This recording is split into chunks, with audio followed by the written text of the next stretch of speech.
Hello, everyone. Welcome back to Introduction to Philosophy. For our last lecture, we're going to be talking about the value of philosophy.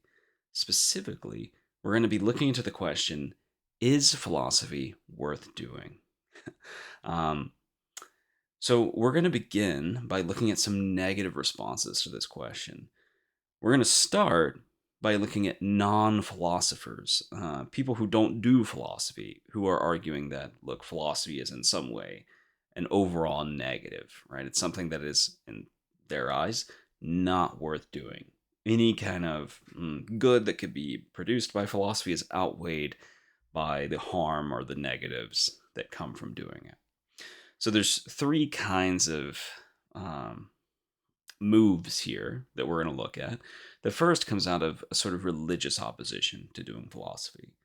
The second, scientific opposition. And finally, there's some kind of social or political opposition. So we're going to look at each of these in turn. Religious opposition from non philosophers against philosophy has several different forms.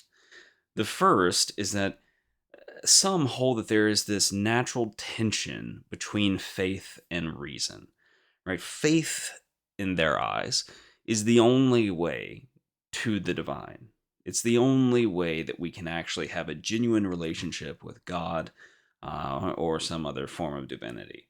And reason is steering us away, right? It's steering us away from what we should be focusing on. So reason is sort of at least this unwelcome distraction, right? It's distracting us from something that is something we ought to be doing, right? At worst, reason is something that is leading us completely away from, so it's completely antithetical. So these sorts of thinkers would then think, yeah, philosophy is not worth doing. Why? Because, well, philosophy is inherently this process engaged in reason, right? Others view philosophy in this more sinister light as being sort of directly opposed to religion. I personally have had many conversations with people. It kind of depends on your region. But I've had many conversations with people um, who ask me what exactly I'm teaching in my philosophy classes, right? Their concern is that something that I'm teaching might lead people away from God, that philosophy is in some way opposed to religious belief, right? Um, there are quite a few people who think this way, steered on by cultural phenomena like the movie God is Not Dead from 2014, which was somewhat popular. It depicts this religious student um, who takes his first philosophy class, and the philosophy professor demands that everyone in the class renounce God, right? They declare that God doesn't exist. Um, and this is supposed to paint a picture of what philosophy is like, right? Um, Obviously, you now know that is not the case. Nevertheless, there are people who think this way.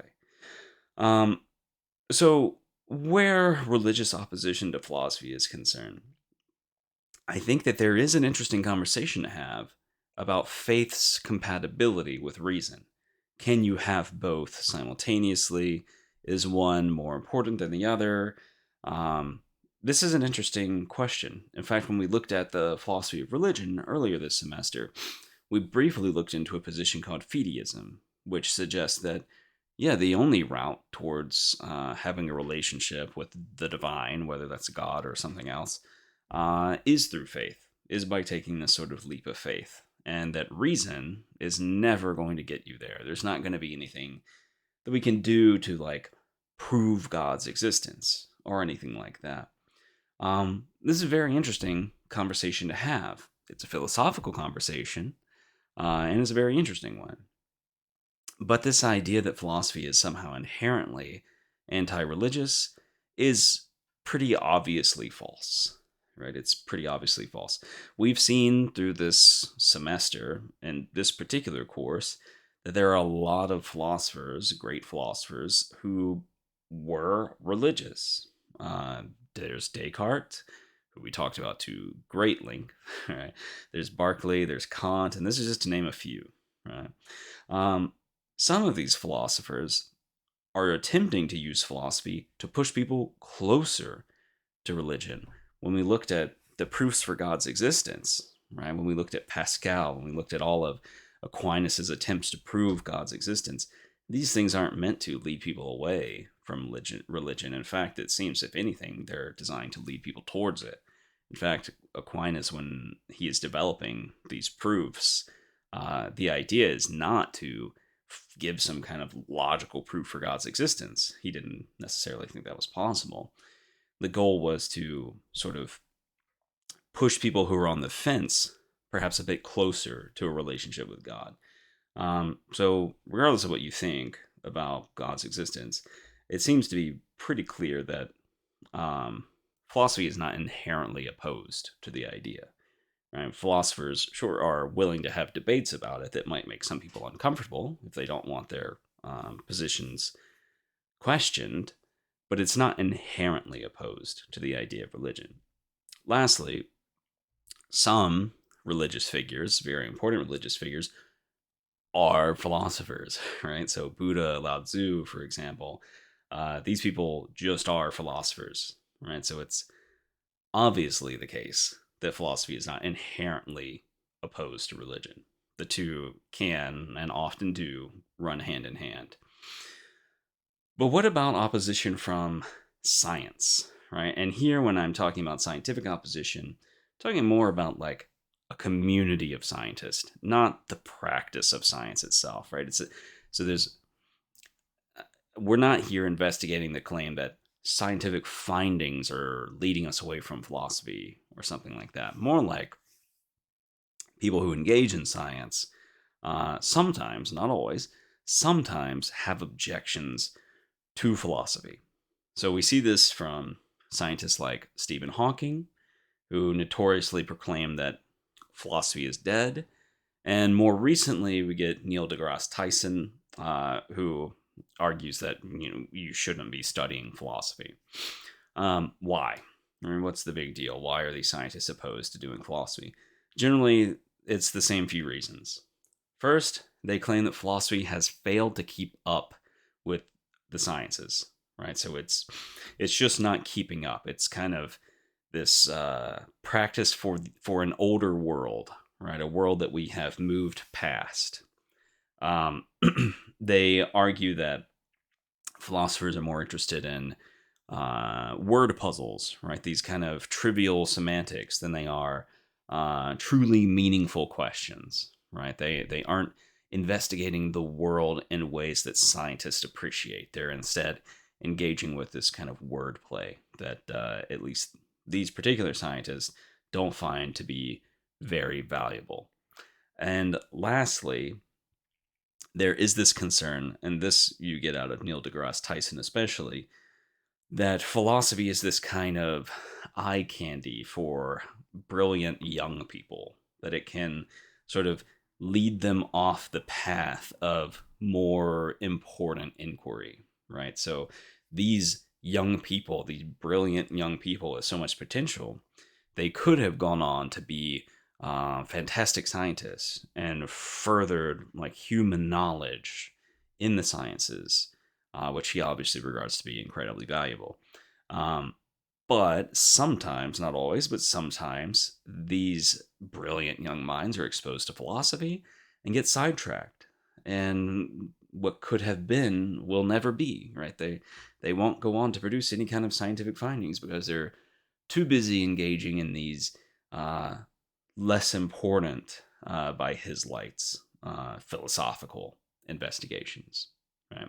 So these challenges are a bit trickier to deal with than the ones we saw from this kind of religious opposition we looked at just a moment ago.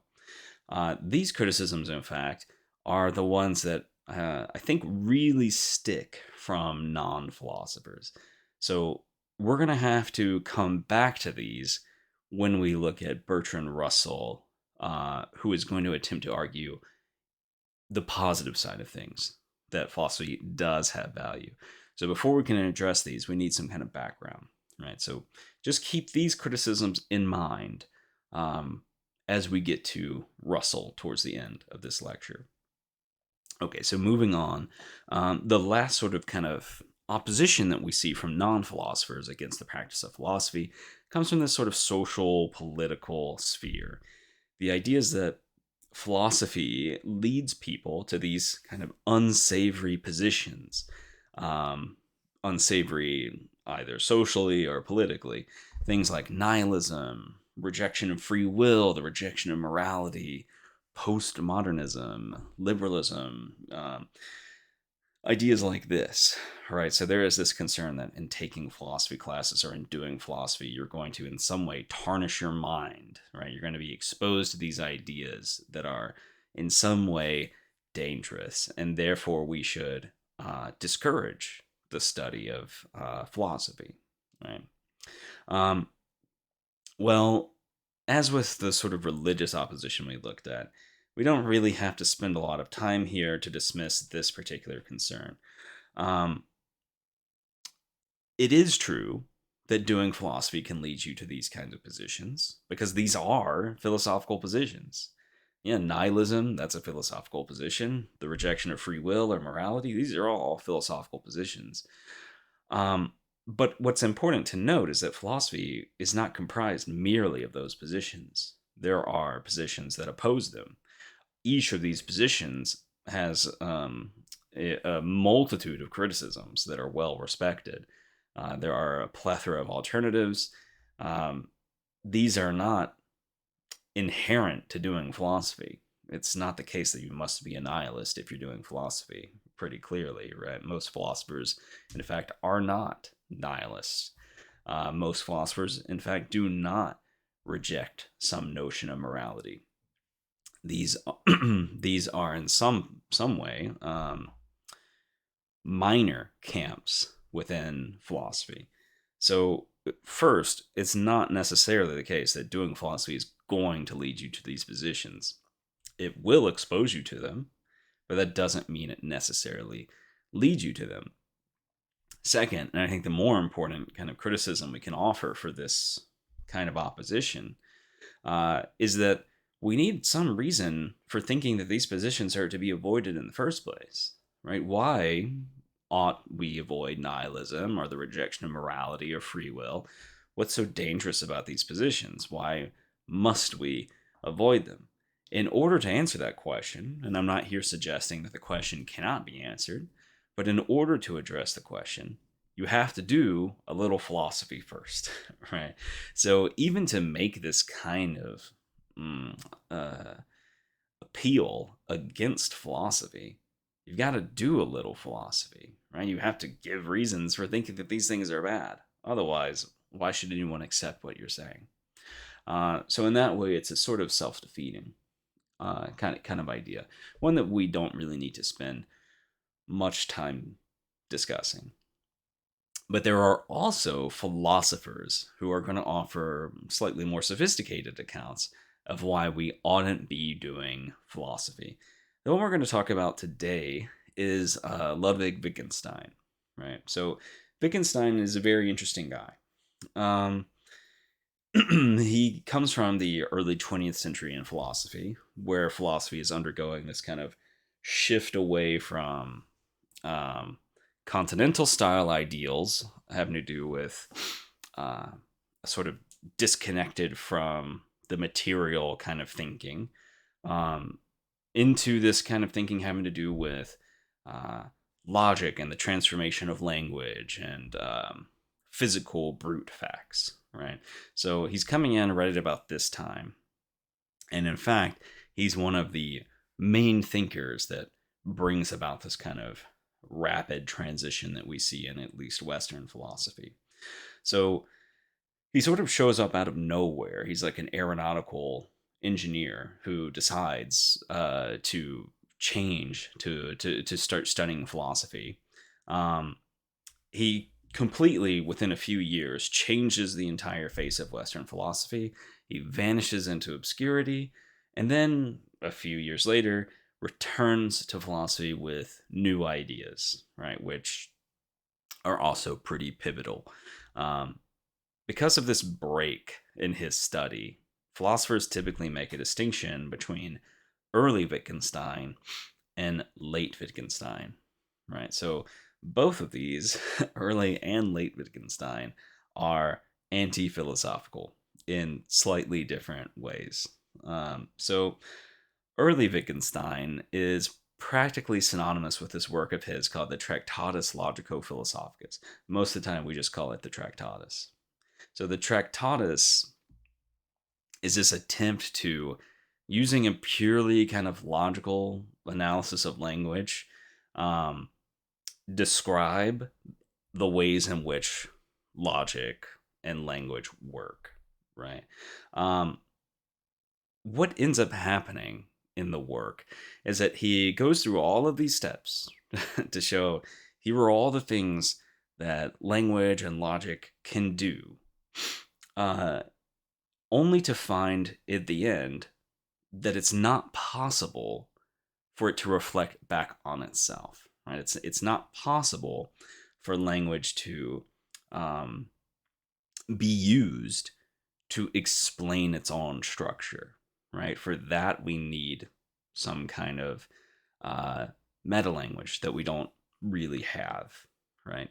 So philosophical issues under early Wittgenstein's view are going to be issues that have to do with that kind of nature of language, right? They're going to have to, the philosophical issues have to do with these questions that we can't really ever answer because we would need this meta language in order to do so, and we don't really have it. So his recommendation at the end of the Tractatus then is not that we engage in philosophical practice. It's not that we engage in thinking about these ideas more rigorously. It's rather that we pass over them in silence, right? Why? Because it would be impossible to speak about them meaningfully. Our language simply doesn't go that far. Our language doesn't have the ability to talk about itself, right? Okay, so after writing the Tractatus, Wittgenstein kind of makes a splash and then he disappears. He goes and becomes a school teacher in Vienna. And the Tractatus goes on to be very impactful until people kind of bring him out of his seclusion, right? And then we get later Wittgenstein. So late Wittgenstein is mostly synonymous, again, with just one piece. This is a bit longer, and the Tractatus is fairly short. Late Wittgenstein is synonymous with the philosophical investigations. So the philosophical investigations are, again, about language. But this time, Wittgenstein is less concerned with the logic and structure of language and more concerned with language as a social practice, right? How we come to use language, that sort of thing. He ends up concluding through this work that language is a sort of game like activity that we play with one another in order to facilitate collaboration, right? You and I need to do things together, and therefore we need to form this kind of game that allows us to do that. That's what language is. That's what language is for. Philosophy, then, is this this thing we do to try and answer questions that come about when the game encounters some kind of snag, right? When the game like hits some kind of bump in the road that we're not quite sure how to handle. We have all of these rules for handling everyday objects, right? Like if I need something from you, I can ask you for it, and if you give it to me, it's pretty clear you've understood me. We've collaborated, right? That's what language is intended to do. But sometimes we encounter linguistic confusions, right? These kind of anomalies. This happens when the game isn't being played in order to achieve some kind of collaborative end. Because this is just a confusion, Wittgenstein's recommendation is not that we engage in this practice. It's not, again, that we do philosophy. Instead, he thinks what we should do is try to help these people understand that they are simply stuck on this kind of puzzle, this confusion that has come about because they're trying to use language to do something that it's not meant to do. Language is meant to allow us to collaborate with one another. It's a game we play together. It's not a thing, he argues, um, that can generate these real, robust, meaningful puzzles. That's not the case.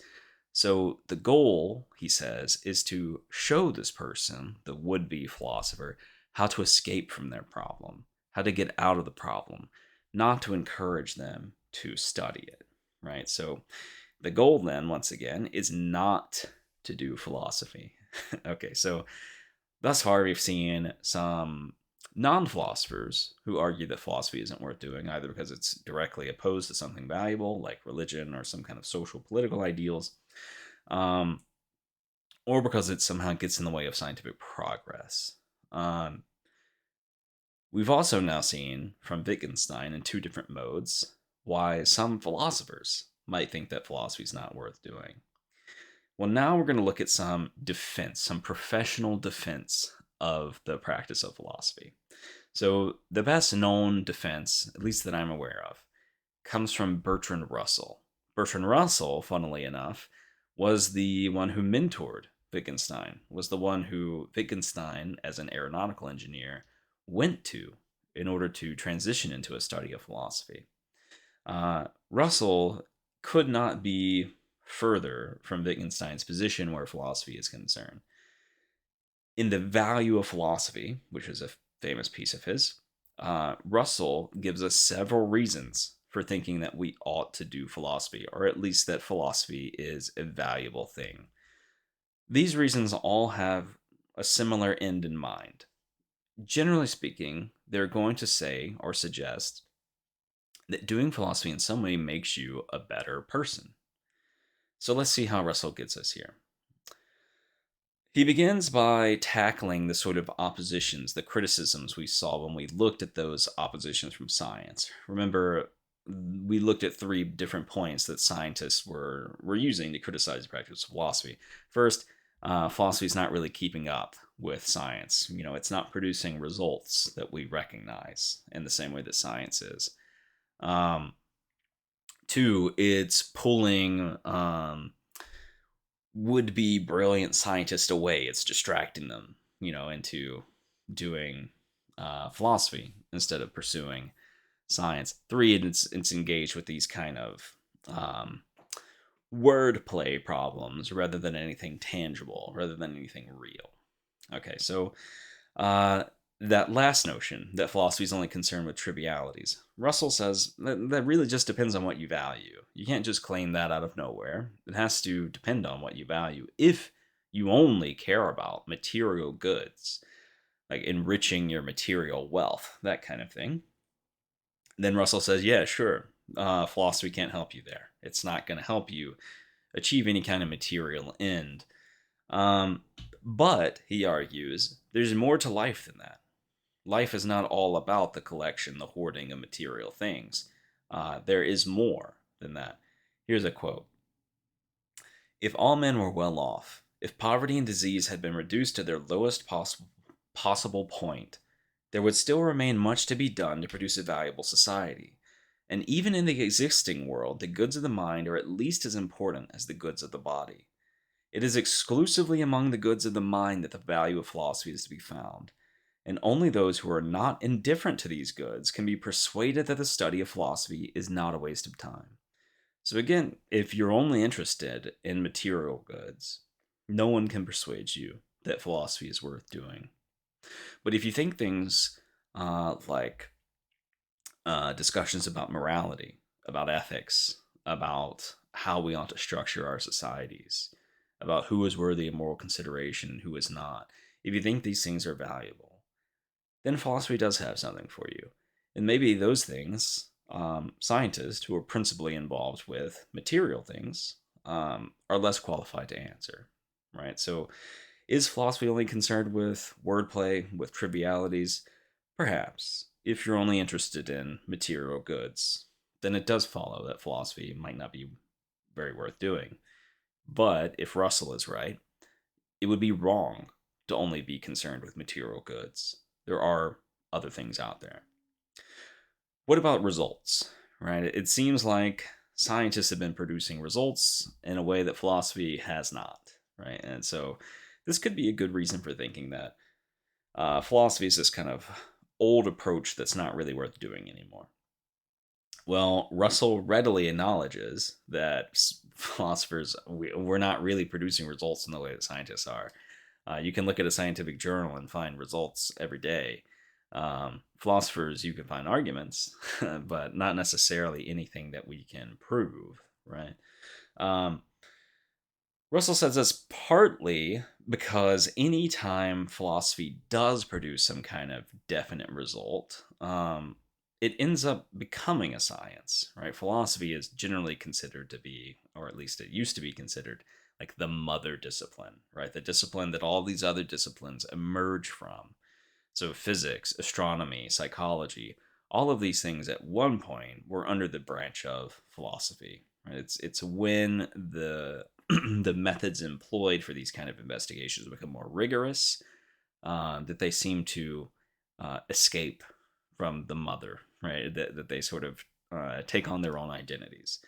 Um, that being the case, Russell says there's still some truth to the criticism that philosophy is failing to keep up with the results of science.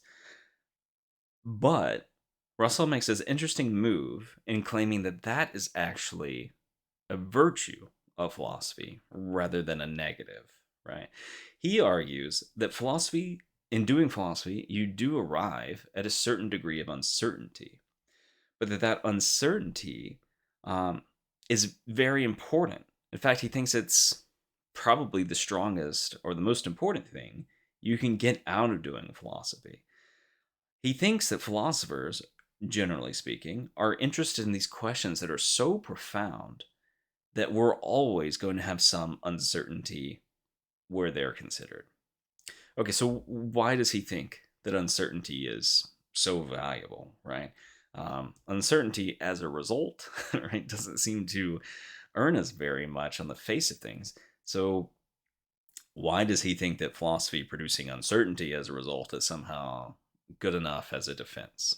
Um, well, he, in order to show that uncertainty is valuable, he considers a person who doesn't have any uncertainty, right? So he thinks about a person who has never done any philosophy and compares them to the philosopher, right? So he thinks that the non philosopher or someone who doesn't ever reflect on their ideas, he thinks of them like a prisoner, right? They are held by their own prejudice and the customs around them, right? So they might have been told something by the people that they grew up around, right? They might have been instructed by their parents to believe this or that, um, and they never question it.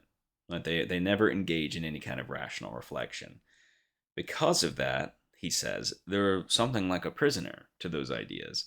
To carry the metaphor further, you could say that they're like a leaf on a stream, right? Where the stream is all of the views around them. They're just being carried along. They're just being carried along. They aren't really capable of making any kind of choice themselves. Why? Because they haven't engaged in the rational exercise. Here's a quote. Philosophy, though unable to tell us with certainty what is the true answer to the doubts which it raises, is able to suggest many possibilities which enlarge our thoughts and free them from the tyranny of custom. Thus, while diminishing our feeling of certainty as to what things are, it greatly increases our knowledge as to what they may be. It removes the somewhat arrogant dogmatism of those who have never traveled into the region of liberating doubt, and it keeps alive our sense of wonder by showing familiar things in an unfamiliar aspect. So, what we get from this quote is not just that the person who's never engaged in reflection is something like a prisoner or something like um, a leaf in a stream. We also get this idea that in doing philosophy, you get exposed to so many other possibilities that it's like your eyes are being opened. It doesn't necessarily mean that um, philosophy tells you which of these possibilities is right or which thing you should go towards. Yeah, it doesn't do that. It can't do that. Philosophy is never going to be able to say, like, look, this is the answer where free will is concerned. But it can show you all of the different possibilities. And if you weren't aware of these possibilities before, then you're just being carried along by the stream, right? So it opens your eyes in this way that frees you. It frees you to determine your own thought, right? Now that I'm aware of all these possibilities, it is up to me what I think, right? It is up to me and my own practice of reflection to decide what I want to believe. I'm not simply being carried along dogmatically. Okay, so the greatest value that philosophy has to offer then is that it's elevating our considerations from these kind of private, practical lives to this kind of universal scale. So Russell's more or less saying here that when you don't do philosophy, when you've never engaged in this kind of reflection, you are stuck within your own world. Right? You believe what you've been taught. You only see the concerns that are most pressing for you. You aren't aware of any other ideas. You're not aware of any arguments against what you think. You're just limited to this very narrow view of the world. In doing philosophy and in being exposed to all of these other potentialities, your world opens. It becomes vastly expanded. So it's this transition, he thinks, from this kind of personal, private life to a universal one, wherein you now have the ability to see things from all sides, right? Philosophy allows you to see things from all sides. In doing philosophy and expanding our view this way towards the no self or the not self, right? We become somehow more. We become greater than we were. How is that the case?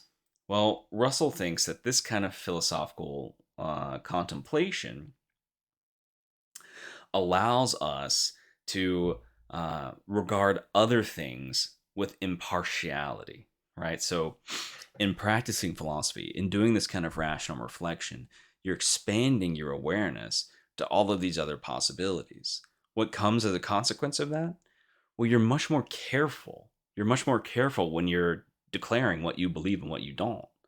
I now know that this belief of mine has all these potential objections. And so I can't simply claim that it's the case dogmatically. I need to seriously think through these things. I need to give credit to this person who I could have just easily dismissed. This person believes something differently from me. I could just say they're wrong, or I can actually look and see what they believe and what reasons they have for it. Right? Philosophical reflection, Russell thinks, allows us to do that second sort of thing, where we actually look at all of the reasons that all of these views have. We expand our sense of self. And in doing so, he thinks that kind of impartiality, that impartiality to ideas, starts to spread to impartiality where people are concerned. Right? So here's a quote. The impartiality which, in contemplation, is the unalloyed desire for truth, is the very same quality of mind which, in action, is justice, and in emotion is that universal love which can be given to all, and not only to those who are judged useful or admirable. Thus, contemplation enlarges not only the objects of our thoughts, but also the objects of our actions and our affections. It makes us citizens of the universe, not only of one walled city at war with all the rest. So the idea then is just this. In doing philosophy and being concerned with, well, what's true, not just what I believe, but what's actually true, and looking at all of these different positions and all of the reasons for them, you begin to be more impartial, just in general. And thus, when issues come up with other people, you're more likely to hear them out. You're more likely to take other people's positions into consideration, how their lives are going, their circumstances, etc. This, Russell argues, just is what justice is. So, in doing philosophy and expanding yourself from this narrow minded, locked in position where you never consider everything else, to this position of being expanded to a position where you're willing to look at other people's ideas seriously, you're much more willing to be empathetic with them, to treat them fairly, to care about justice rather than getting your own way, right? So it expands your sense of self, not just epistemically, but morally as well. So the conclusion then is this: philosophy is to be studied not for the sake of any definite answers to its questions, since no definite answers can, as a rule, be known to be true, but rather for the sake of the questions themselves, because these questions enlarge our conception of what is possible, enrich our intellectual imagination, and diminish the dogmatic assurance which closes the mind against speculation, but above all, because through the greatness of the universe which philosophy contemplates, the mind is also rendered great, and becomes capable of that union with the universe which constitutes its highest good. So, in answer to the scientific opposition right, that we saw earlier, sure, philosophy doesn't really produce the same kind of results that science does, and perhaps it never will. But that doesn't mean that philosophy is not worth doing. If doing philosophy can expand your sense of self, can expand your realm of consideration to beliefs that aren't your own, um, then it's achieved something valuable, right? It's enlarged you. It's made you a fairer person, a more just person, a more empathetic person, and one who actually has reasons for thinking what they do rather than being carried along by the stream of dogmatism, right? So, is philosophy worth doing? Um, Probably. It is probably worth doing. If all you care about are material things, then perhaps not. But if you, like Russell and many others, think that there is something more to life than mere material, then sure, philosophy does seem to be worth doing. Well, I hope you found that interesting. Hope you found the semester interesting. This is our last lecture. So hopefully you'll go on and look at more philosophy on your own or in future classes. But I've had a great time with all of you. So that's it for now. Stay safe, be healthy.